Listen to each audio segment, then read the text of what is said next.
and the type of stakeholders involved into that system, how do you store data and how big are the resources you're taking care of? So again, this would decide if this is static web application or dynamic one. Okay. Is my voice clear to you in the back room?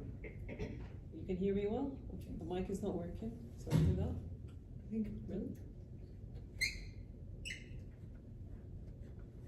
Maybe just keep checking.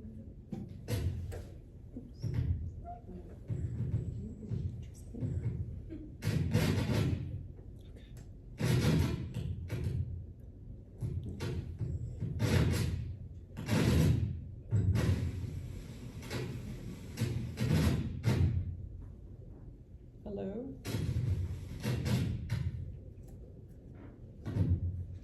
We can hear you. Okay. Well, anyways, if you feel like my voice is not clear, just let me know.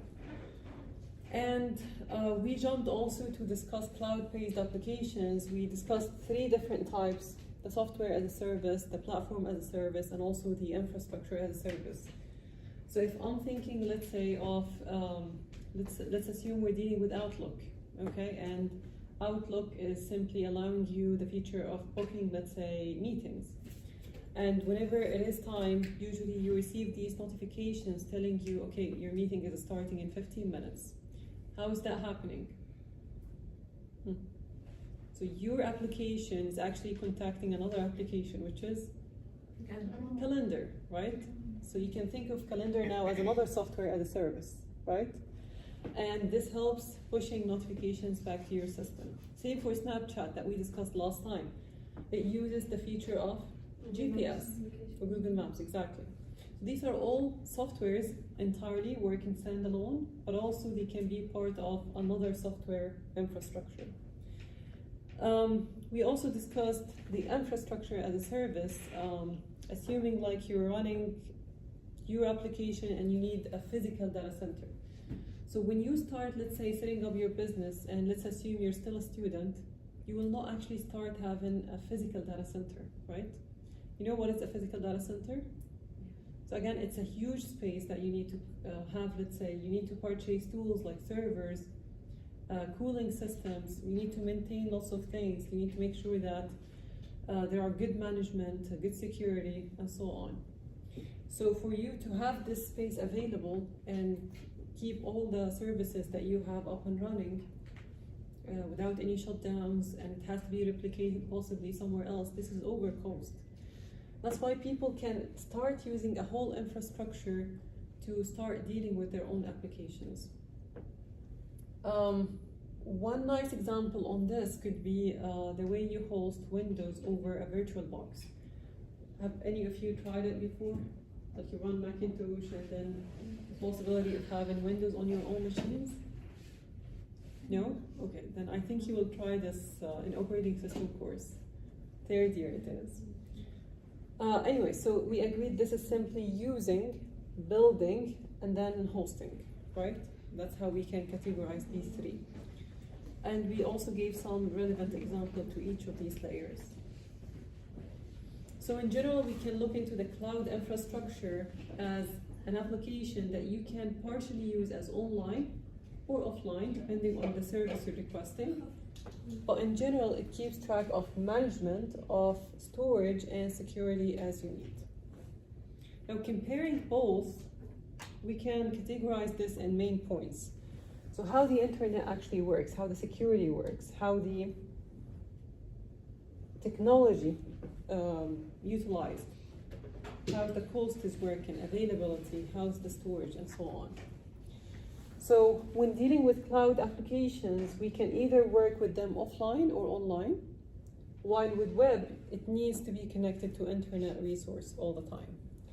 Security, again, you have very good security here and there, and despite the claims that there is a very strong level of security achieved by cloud applications, especially for sensitive information, I would actually claim a lot that this is not true. But again, case studies can tell you a lot. That's why you might see lots of governmental, let's say, services that are not heavily relying on cloud. Security is sometimes an issue, and when putting people the sensitive information over there, you can't really guarantee that there is no third party getting access to it. So I would claim that this is not the case much, but this is what they usually claim.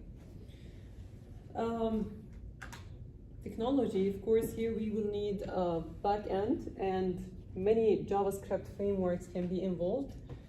And here with web, you can use languages similar to PHP or let's say .NET technology, in addition to a database platform similar to, for example, PHP MyAdmin. Okay, so cost again is another point of negotiation. So here we can say that this is expensive and this is cheap, but if you look into the long term, I would say, for example, if you have the budget to, let's say, set up an entire data center to buy all these servers, machines, of course, depending on how big are the services you are introducing. For now, here, for example, as Al Faisal, we are having, what is it called? Okay, I would say a small room that's half the space of this classroom here. And it's enough to have all the servers, all the services up and running. With bigger organizations, you might need to use bigger spaces. Have you ever seen Google data centers, like how they look like?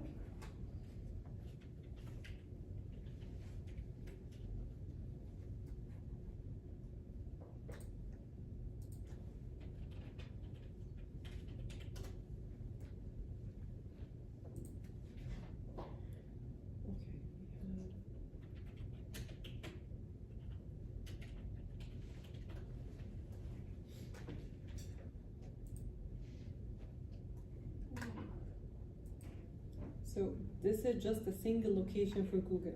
Just see how it looks like.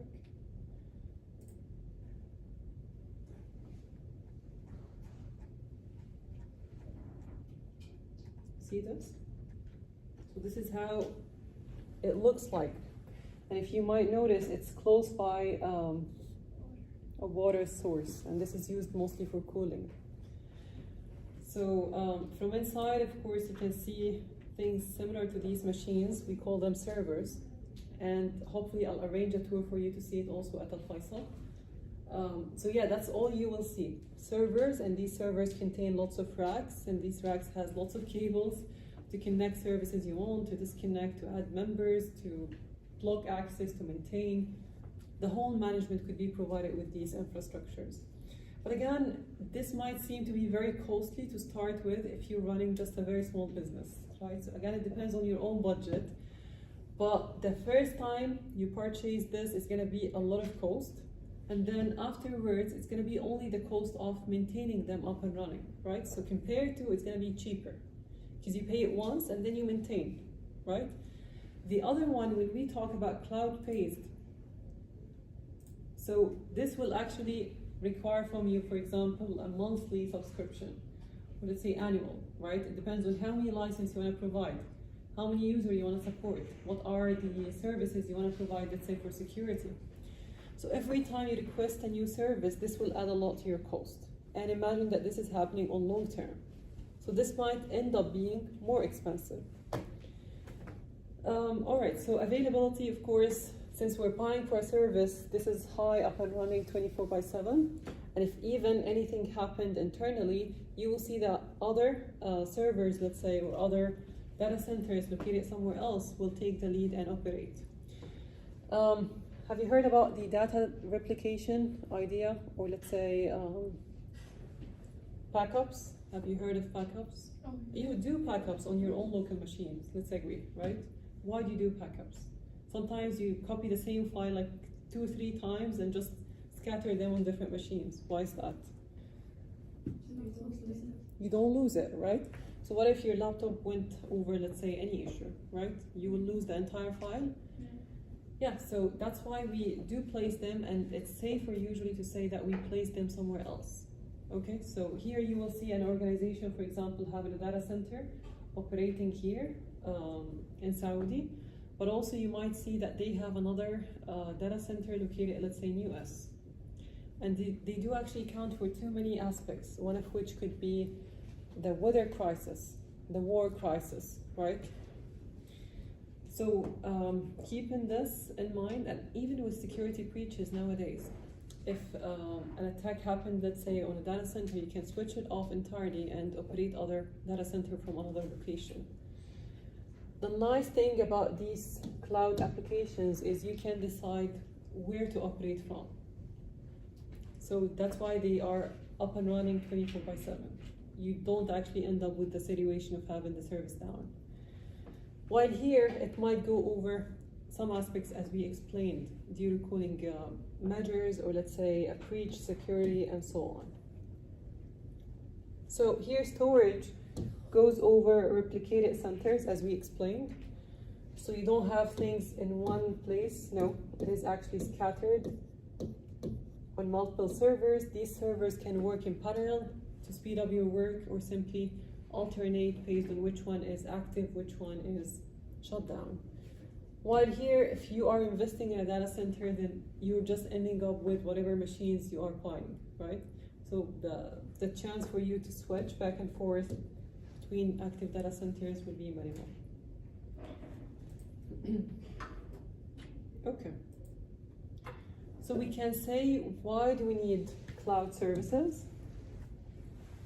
First point here, minimal service provider, interaction or management effort. So again, I don't need to worry much about the security aspects, about how databases are maintained, permissions given, about the bandwidth. I don't need to know this, right? I just pay for that service, and the more you pay, the more you get these services. So you just don't need to worry much about management effort.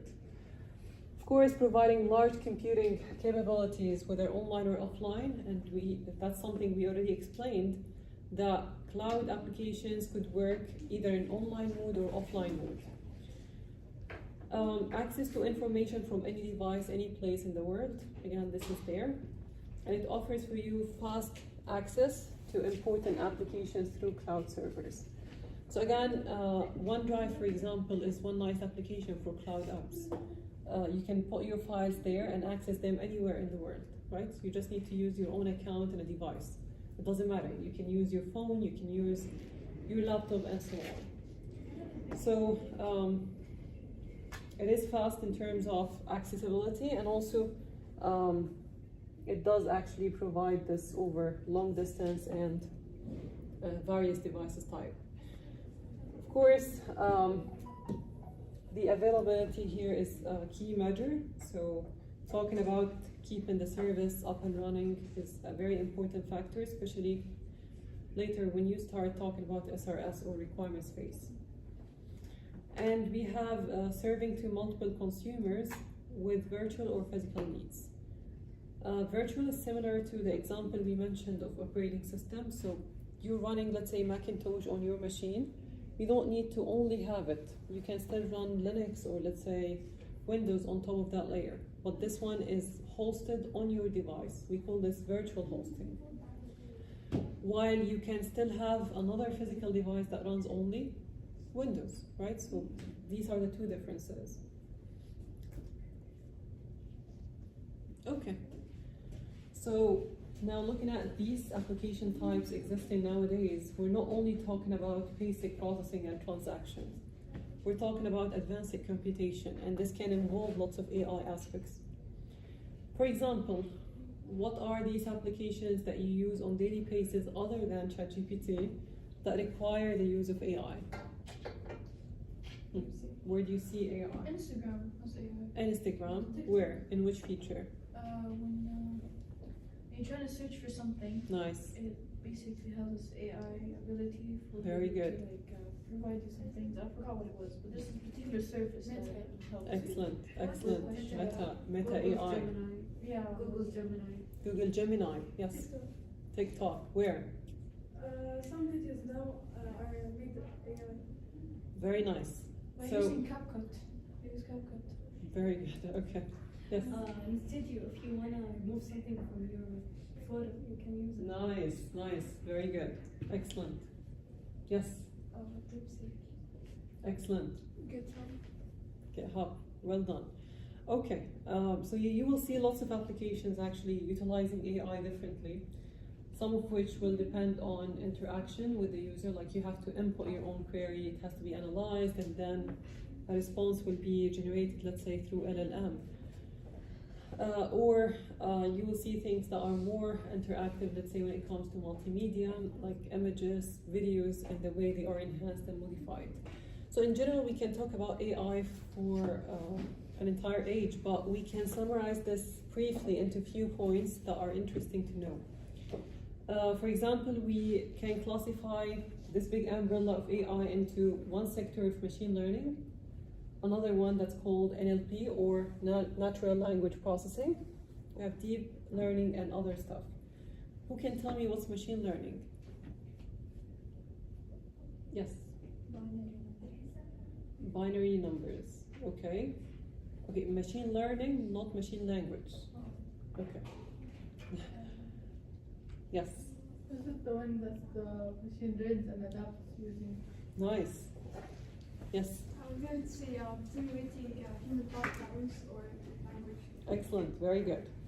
All right, so let me show you something. So I have, let's say, let's assume I'm having a file, let's call it CSV. You know CSV files, right? Okay. So this could be something similar to an Excel sheet, okay? And inside this you have a table, let's say, that stores medical records. So I'm assuming that I'm having 1,000, let's say, record of patients, and I keep track of their vitals, including, let's say, the blood pressure, I don't know, their glucose rate, and so on, okay? Now, how can I start working with machine learning? So there is one phase that you need to start with as a step number one. We call this data. Anyone knows? Huh? Pre-processing. What do we mean by data pre-processing? Look at the level of data that you have. You can classify it into one of two types. Either structured data or unstructured data. Who can tell me the difference between both of them?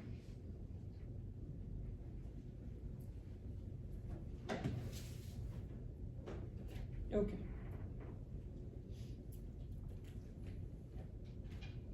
You can tell me what's structured data?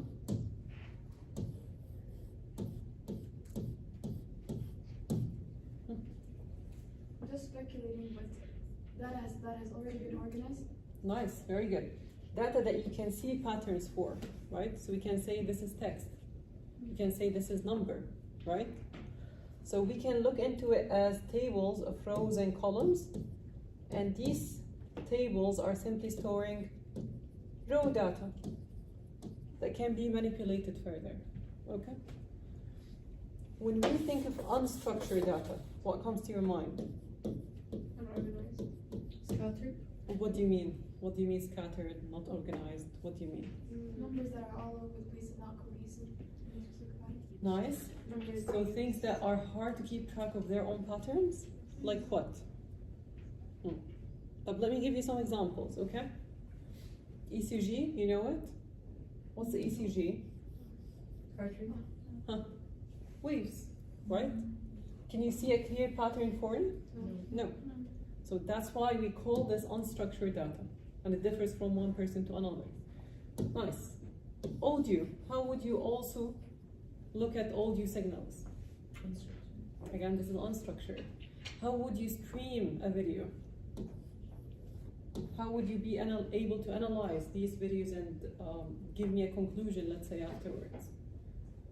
So nowadays, like you upload a picture, let's say, to ChatGPT, and you can tell him, okay, I don't know, answer this question, right? Or solve this code, yeah? So this is part of image processing. But again, it works on a level of unstructured data. Because again, every image has its own level of signals. And it has its own level of pixels. You know what's pixel? The smallest unit that builds up the entire picture for you. Okay, so these are all different types, but let me give you something that you deal with every day. So when you type a new post on any social media account, LinkedIn or X or Instagram, or even on ChatGPT when you enter a query, is this structured or unstructured data? Unstructured. Why is that? Because you can ask about anything. I can ask about anything. I can even type typos, right? I can even type abbreviations. I can miss some of the key characters, let's say apostrophe or I don't know, at or whatsoever. I would assume that the AI will know it, right? Or people who are reading this post will understand. I can claim that I'm saying something, but I mean something else. I can joke, right? So these are all sort of unstructured data. Only human can understand, but also we try to train the machine to learn and understand the patterns accordingly. So pre-processing is that step of identifying the type of your data, being able to clean these data, and for example, if I'm having some noisy data, I can remove it. So again, not everything you analyze is needed. Yeah? So you can be analyzing an audio file and there is a pack-in noise. We don't need it. We need to extract this. Could be the case that I'm analyzing tweets, any corpus, okay? And in that case, you just need to remove keywords that you're not interested in. You want to see people feedback on a given topic, right? So you will start taking and analyzing these keywords whenever you meet. You want to analyze people's emotions. You want to know if these people are happy, they're sad, based on what they type, right? What will you look for? Keywords. Like what? Like congrats, for example. This is happiness, right? When I say I'm glad I do, right? So these keywords will be what the corpus is searching for. You will analyze, you will extract these keywords, and then put them into something we know as dictionary. Once this dictionary is there, you can move on with the training phase. So training phase now is like when I say I'm splitting my data into 70-30 approach. 70% out of my data will be considered training data. Again, dealing with AI in general is like you deal with a dumb child. You don't assume like they know anything. You need to train them the smallest and smallest parts of how to think. So I can say, for example, I'm having a young child that I'm trying to let him understand the difference between cats and dogs. Very simple, right? Is it enough to show him a picture for dog, a picture for cat, and they will learn? No. Why? You have to explain it. So You have to explain, you have to show hundreds and hundreds of these pictures, right? And then they can differentiate. So these images can, for example, provide multiple features to you. You can see it, let's say, from upper side. You can see it from a profile side, right? You can still tell this is a cat, this is a dog. You can see it different types, you can see it different colors, and so on. So the more you feed it with data and information, the better the learning of this machine will be. So training is now ready, okay? And it's able to extract these features that we can use to be able to either classify or cluster. What is the difference between these terms? So when I say I'm classifying you, yeah. It means like categorizing. Categorizing, very good. When I say I have, for example,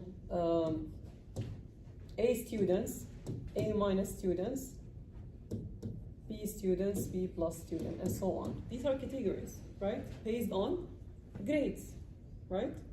When I say I have females and males, again, these are classes, yeah?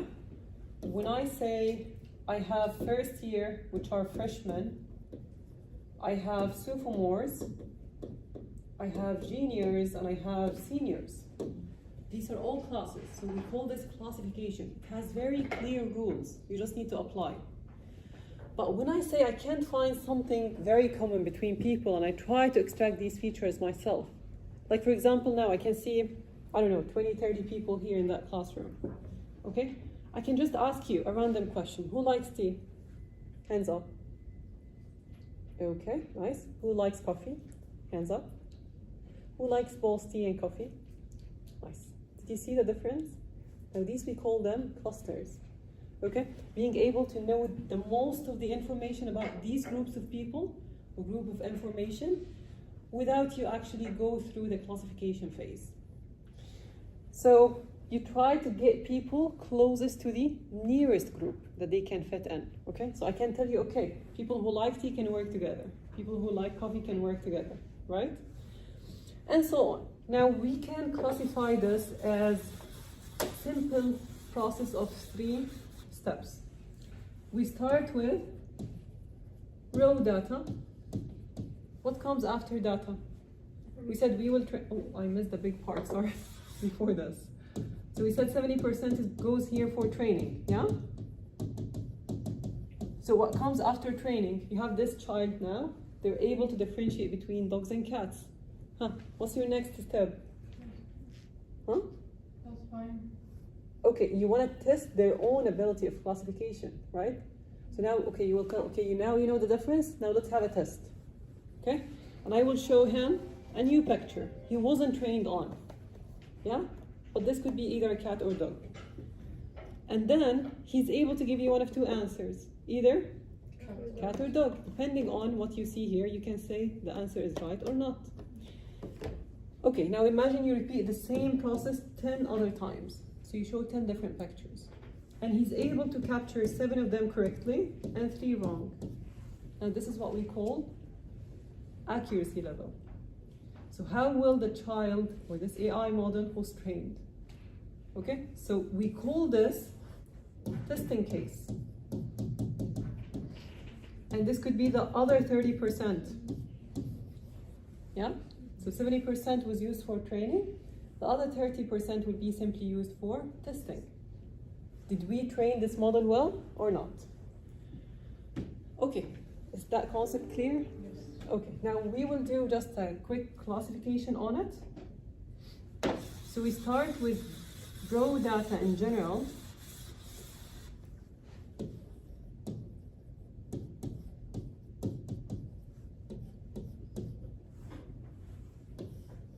Moving towards, Training. so after training. Hmm? Testing. Specifying. Hmm. Accuracy. After. Hmm. What comes after training and testing and all of this? Results. Hmm? Results. Okay, what are these results? The data. Huh? The data. With the So we started with data. Information. Huh? What is that? Information. Information, thank you. We get into information stage. What are information? They are raw data within context. So I read this statement on my corpus. Someone is saying, okay, I love how the summer starts. Okay? Now you can classify this person to be happy or sad. Happy. He's happy, right? So now we can put this within a context to reach conclusions, right? So out of seeing this statement, I can tell this person is happy. This is my conclusion. All right, what comes after information? 3rd step. So this model now is perfectly fine. It can work, it can scale up, you can test it, and the accuracy level is pretty good, right? Now it can predict even something in the future. So I can tell you based on what I see in the past 10 years, there could be a possible, I don't know, investment crisis in the coming 2 years. That's my conclusion, right? Then comes what? The level of wisdom, okay? That's how you trust your AI model. That's how you say, okay, this is capable of expanding and scaling up.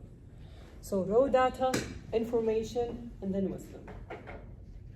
And you will see machine learning is evolving around these concepts. So it's the ability of these applications to learn, to adapt, to improve from data rather than just being explicitly programmed for every step. You guys agree? Yes. Sure. Okay, so just examples on what type of AI applications we use nowadays, like chatbots, similar to ChatGPT, Siri, Alexa, and all of these. And again, the input is sometimes different. You can type it, you can speak about it, and so on. Recommendation system like Netflix, Amazon, YouTube, they all recommend, let's say, new channels, new movies as you will actually start using. Now we have image and speech recognition, similar to what you see in Google Photos. For healthcare sector, there is a very nice application known as IBM Watson. Hopefully I can show you how this one works. This one is beautiful. There is also finance AI, and this can detect, let's say, fraud. So based on the way passwords are entered, when it comes, let's say, for ATM machines, how these cards are utilized, and so on. Again, this could entirely be involving AI tools within. Okay, I just want to end this with a quick question to you, and I just want to hear from you. So, do you think AI could replace software engineering? No. Okay, tell me yes or no and why. Let's discuss this among each other. Yeah. No, because even in the most advanced learning models, like deep learning, where it tries to imitate human learning patterns as much as it's capable of, it's never truly grasping or understanding the actual data that you Nice. use. Interesting. So when you remove the understanding element, your AI can mess up easily because it's built off of pattern. Very good. When there's like fluctuations in pattern, it's not able to be cognizant of why it's fluctuating. And then it might give you erroneous data. And then you would take that answer for granted and not understand why. Nice. And this can have consequences, and it can distort like whatever it's being trained on, whatever it's used on. Very good, excellent. I love this answer, well done. Okay, who wants to respond with an opposite opinion? Who believes that it can actually one day replace? No one? Okay. I don't believe. Okay, Okay. not necessarily AI, but organic computing, where they basically replicate human neurons, and you know, in that case, it's actually learning, it's actually grasping these concepts, and it can very well replicate human learning in the future. And in that case, possibly. So actually we're working on similar project now, like in this semester, mind mapping between machine and human. And it's very, very hard, I can tell you. It's very innovative, like in terms of how you start into it, but it's very challenging, and it opens an entire level of possible research is upcoming. Okay, what else? Who can respond to her? Okay. I'll tell you my opinion, okay? And again, you can agree or disagree on it. So, what you are currently doing, again, like when you have ChatGPT, this amazing tool, okay? It's simply turning you into a layer of user, okay? You're no longer the innovator. You're no longer the person who makes this. You just simply use. And with adaptation, and we see this actually part of lots of researches, the skills of human being are decreasing. So at a certain point, we can say that the skills of the machine could master the human skills, just because we adapt to the easy approach.